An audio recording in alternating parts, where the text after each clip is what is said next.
In 1922, a 15-year-old boy arrived in Tokyo looking for work at a small automobile repair shop called Art Shikai.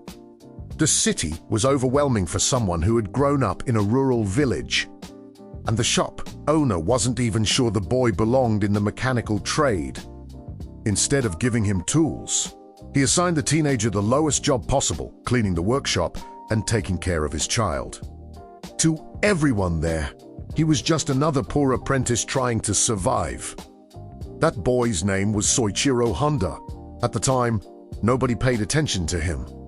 And nobody imagined that this quiet kid carrying a baby on his back would one day build one of the largest automotive companies in history. Yet beneath his humble position was a restless curiosity and a relentless work ethic. Years later, the same boy who started by sweeping floors would challenge the biggest car manufacturers in the world. Soichiro Honda was born in 1906 in a small village called Tenryu in Shizuoka, Japan. Located near the base of Mount Fuji, his family lived in poverty, surviving through hard work and craftsmanship. His father worked as a blacksmith and repaired bicycles for villagers, while his mother supported the household as a skilled weaver. Life was difficult, and tragedy struck early when several of Honda's siblings died from illness during childhood. Growing up in this harsh environment shaped Honda's character. From a young age, he spent his days helping his father repair bicycles and farm tools, learning how metal, gears, and machines worked. Unlike other children who dreamed of comfortable jobs, Honda became fascinated with mechanical systems. The smell of oil, metal, and engines fascinated him, planting the first seeds of what would later become a lifelong obsession with machines. When Soichiro Honda was 8 years old, something happened that would define the rest of his life. One day he heard a strange, rumbling sound coming from the road. Curious, he followed the noise until he saw a machine unlike anything he had ever witnessed before. Rolling down the dusty road was a Ford Model T, one of the first automobiles he had ever seen in person. The moment left a powerful impression on the young boy. As the car drove past him, Honda instinctively began running after it, fascinated by how a machine could move without horses. He later recalled the excitement of that moment, describing it as the most thrilling sight of his childhood. From that day forward, engines and machines captured his imagination, setting him on the path that would eventually lead to Honda Motor Company. Soichiro Honda never enjoyed school. While teachers expected discipline and academic results, Honda's mind was always somewhere else, thinking about engines, tools, and machines. Instead of studying textbooks, he preferred spending time in his father's workshop repairing bicycles and sharpening farming equipment. His grades were so poor that he once forged his family's stamp on his school report to hide them from his father. By the age of 15, Honda had already decided that traditional education was not his path. When he discovered an advertisement for a Tokyo automobile repair company called Art Shikai, he immediately wrote asking for work.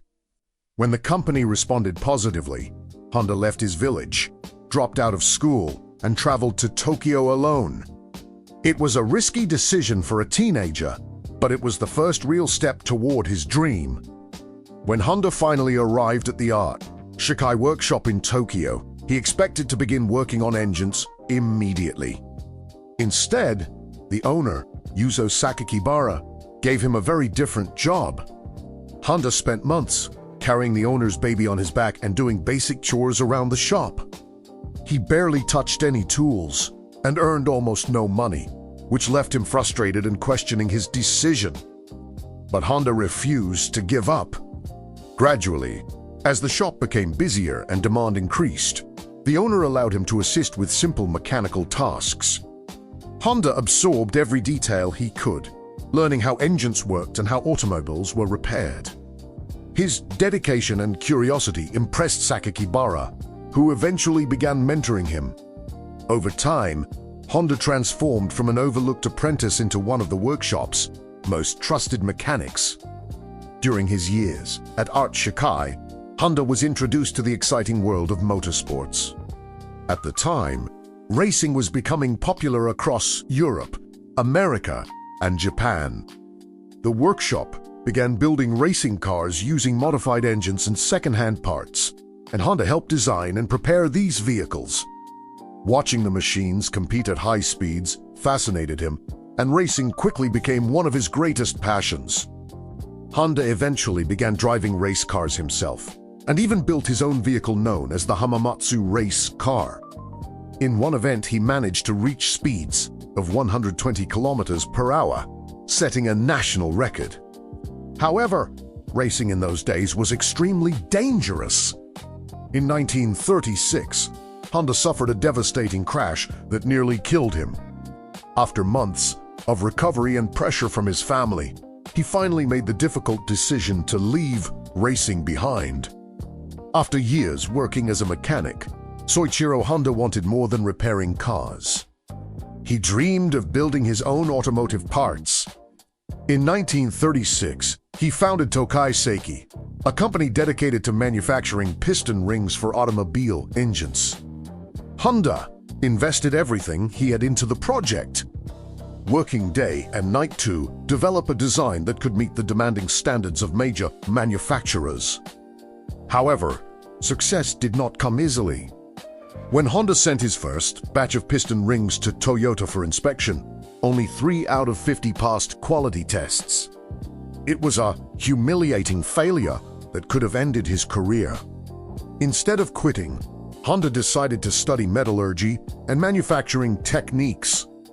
He visited factories and universities across Japan until he finally perfected his design. Just as Honda's company began to grow, World War II changed everything. Japan entered the war in 1941, and Honda's factory was placed under government control to support military production. Soon many workers were drafted into the army, and resources became scarce. The situation worsened when American air raids began targeting industrial areas across Japan. In 1944, Honda's factory was destroyed by bombing. As if that wasn't enough, a powerful earthquake in 1945 collapsed another of his plants. Years of work disappeared almost overnight. With nothing left to save, Honda sold the remaining parts of his company to Toyota. After losing nearly everything he had built, he took time to reflect and search for a new direction in life. After the war, Japan was devastated. Fuel was scarce, transportation was limited, and people struggled to move around cities and villages. One day, Honda found a small generator engine that had been used by the Japanese army. Curious, he studied the engine carefully and suddenly had a simple but brilliant idea. What if he attached the motor to a bicycle? In 1946, Honda created the Honda Technical Research Institute with a small team of engineers. Using leftover engines and spare parts, they began producing motorized bicycles. The machines were cheap, efficient, and exactly what people needed in post-war Japan.